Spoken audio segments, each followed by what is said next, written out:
it's invertible, the entries are all integers, then we can always construct a closed orientable surface that has a pair of tight-filling multicurves whose intersection matrix is the one we started with. And moreover, if we choose a nice way of gluing everything up, we can actually guarantee what the genus is, and that the genus will be n squared minus n plus 1. So the takeaway from that last part is that the genus only depends on the size of the matrix and not the entries themselves, which as I go through the construction will seem like it should really depend on the entries. So I mean, with this, hey, we're done with obstruction 2. So we could officially, if you believe this, which there's no reason why you should, I haven't told you why it's true yet, but if you believe this, then we've actually resolved obstruction 2, and we've effectively proven that every Salem number has a power that is a stretch factor. All right? And then if there's a few things to check, but pretty much everything we've talked about here goes into proving the general case when lambda is not a Salem number, when it's just an algebraic unit that has the desired restrictions. OK, so let me talk you through this construction. And I'm going to do what you're always told not to do, and I'm going to try and prove it using an example. Right? So here's a matrix, 3 by 3 matrix. And I want to somehow construct a surface from this matrix. Right? So what we're going to do is I'm going to take these horizontal strips that I'm going to then break into some number of rectangles. And the number of rectangles that lie along each strip is just the sum of the corresponding column. So the number of rectangles along the first strip is just the sum of the entries of the first column, and so on. And then I'm going to declare that the center line of each strip, these are going to be our first multicurve. These are going to be our alpha curves. And then because we're going to end up gluing the edges together, the ends of the strips together, so it'll close up to actually give us a curve. So now I just need to tell you how we're going to construct our beta curves. And in fact, there's many ways we can really do this. But we're going to choose some way of having beta 1 snake its way through this. And the thing is, we're meant to use this matrix as our guide. Remember what this matrix is supposed to represent. It's supposed to... OK, we're back. So yeah, we just need to find a way of choosing our beta curve. So remember, this matrix is meant to tell us, the 3 and the 1, 1 entry is telling us how many times beta 1 is supposed to intersect alpha 1.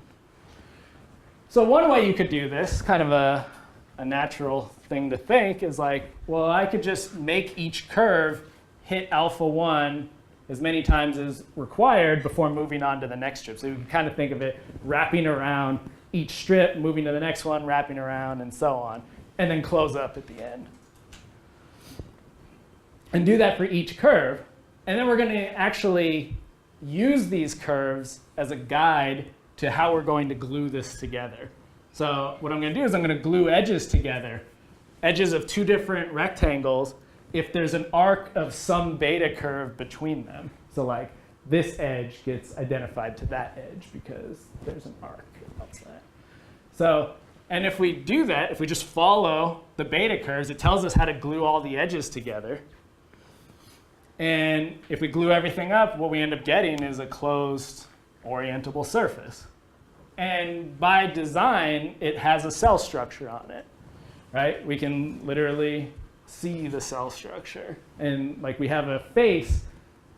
Well, the number of faces is just the sum of the entries of our matrix, right? So, I mean, the question you would ask is, what surface do we get, right? That seems to be the natural question. Well, in order to tell, we just need to compute the Euler characteristic.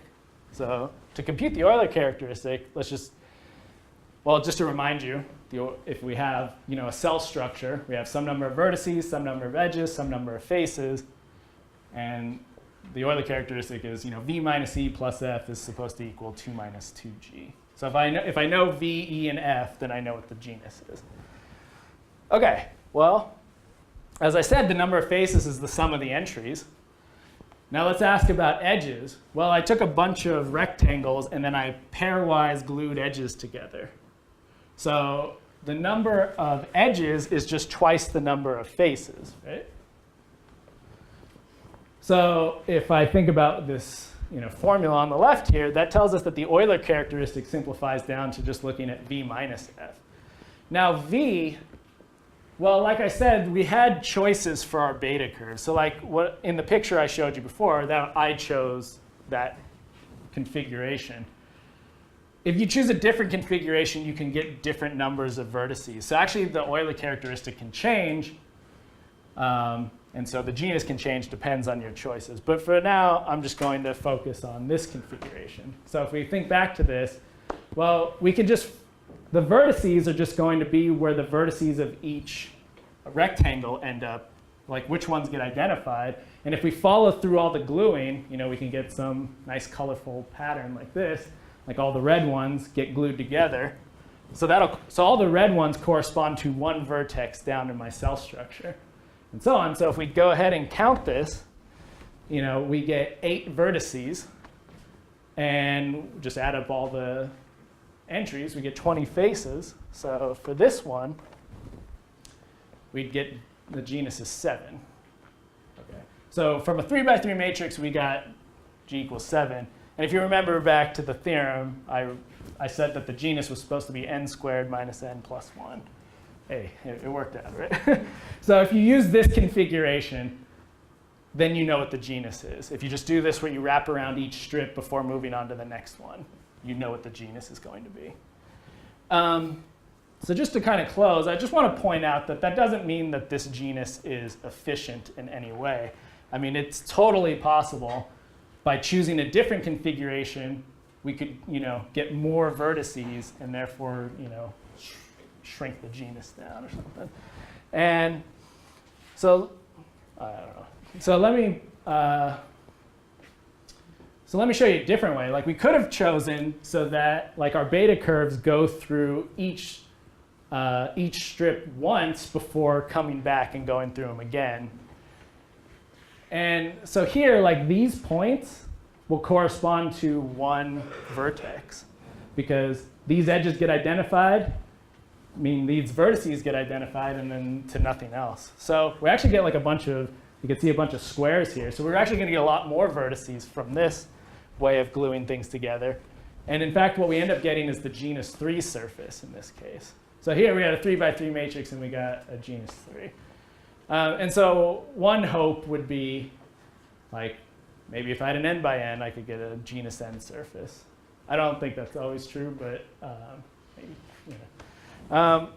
it's at least hopeful that maybe we could get like a linear bound on the genus instead of the quadratic bound that I have. So anyways, I drew this out for you guys, just nice, cool picture. So that's these curves on the genus 3 surface. And so to end here, I just want to say that's a current research question of mine is just if you hand me a positive integer matrix, like is there maybe some way I could tell you the minimal genus surface? Because there's always going to be a minimal genus. So yeah, I've been thinking about it. I don't really have an answer, but it is a fun question to think about. All right, I think I will end there then.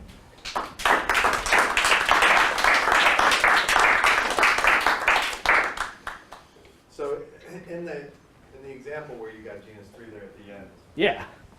I mean, was it possible to do that construction because like the difference in your entries is a +1 or something, or? Yeah. So obviously, like, yeah, if yeah, I mean, so if some of these entries are like really big, it's going to kind of like.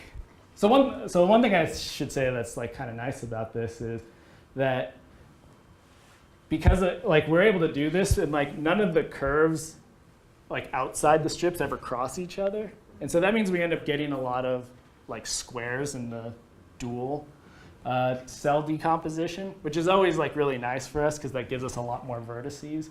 And if we could somehow maximize the number of vertices, that would minimize. And so yeah, because all these are really close together, we were able to do something really nice like this. So like this probably wouldn't always give us like the minimal genus surface for just any random matrix. Yeah. Other questions?